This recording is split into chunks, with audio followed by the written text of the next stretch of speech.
Welcome to the channel of Constant Learner. In this video, we will discuss a poem, Dust of Snow by Robert Frost. First, I will tell you about Robert Frost.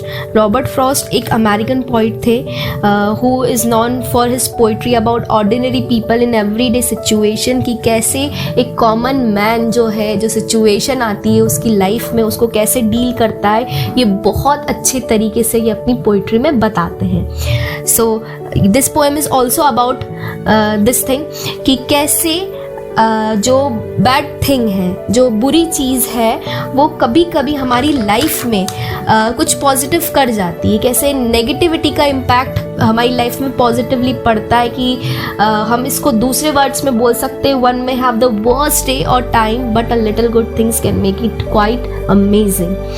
और इसमें दो चीज़, इसमें negative किसको कहा गया है, crow और hemlock tree को कहा गया है. क्रो जैसे कि हम सबको पता है कौवे को कहते हैं, और हेमलॉक ट्री एक पॉइजन ट्री रहता है जिसके अंदर एक वाइट कलर के फ्लावर्स रहते हैं. दोनों ही का इसमें नेगेटिव रेफरेंस यूज़ किया है और बोथ सिग्निफाई बैड थिंग्स, लेकिन how they will turn into good one, this pome is all about it. So let's begin the poem. First I will read the poem, after that I will explain it. The way a crow shook down on me, the dust of snow from a hemlock tree has given my heart a change of mood and saved some part of a day I had ruined. मतलब कैसे कि एक crow जो कौवा रहता है, अब उस कौवे के बारे में बताया नहीं गया कि वो उड़कर उस ट्री पे आता है या फिर वो ऑलरेडी उस ट्री पे बैठा रहता है या फिर वो उड़कर उस ट्री से जाता है, बट जो उसका मूवमेंट होता है और उसके कारण जो डस्ट जो रहती है पोइट के ऊपर गिरती है, तो कैसे सडनली उसका जो मूड रहता है, जो ऑलरेडी वो बैड मूड में रहता है, और कैसे वो टर्न हो जाता है गुड वन, है ना.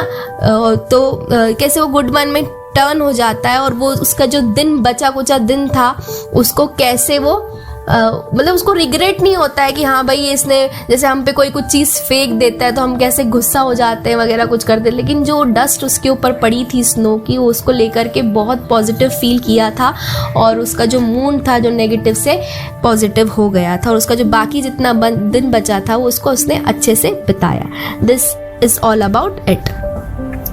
अब इसमें एक first of all I will tell you the rhyming scheme, कि इसमें राइमिंग स्कीम क्या है. जैसे क्रो और snow both are rhyming words, है ना, इसको हम ए लेकर कंसीडर कर सकते हैं.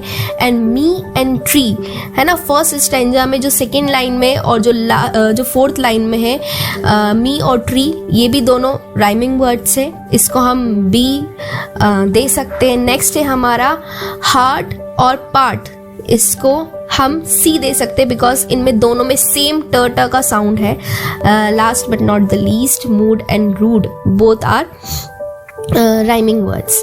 ठीक है, और इसमें फिगर ऑफ स्पीच भी यूज़ किया गया है, जैसे कि जैसे यहाँ पे है हैज़ गिवन माई हार्ट, इसमें एच और एच ये दोनों एलिट्रेशन है. एलिट्रेशन क्या होता है कि एक सेम लेटर जो है वो सेम लाइन में रिपीट होते हैं, जिसको हम हिंदी में अनुप्रास अलंकार भी बोलते हैं, है ना. नेक्स्ट है इसमें सेव्ड और सम, इसमें भी एस और एस जो वर्ड है लास्ट सेकेंड लाइन में, सेकेंड स्टैंजा की लास्ट सेकेंड लाइन में वो रिपीट हुआ है, तो हम इसको भी एलिट्रेशन कंसीडर कर सकते हैं.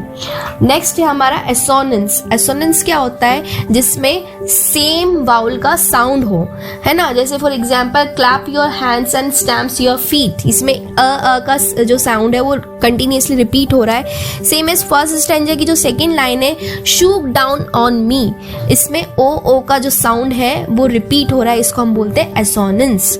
और इसका जस्ट अपोजिट रहता है कॉन्सोनेंस, जो कि कॉन्सोनेंट साउंड को रिपीट करता है. ठीक है, so this pome is all about it. Thank you so much.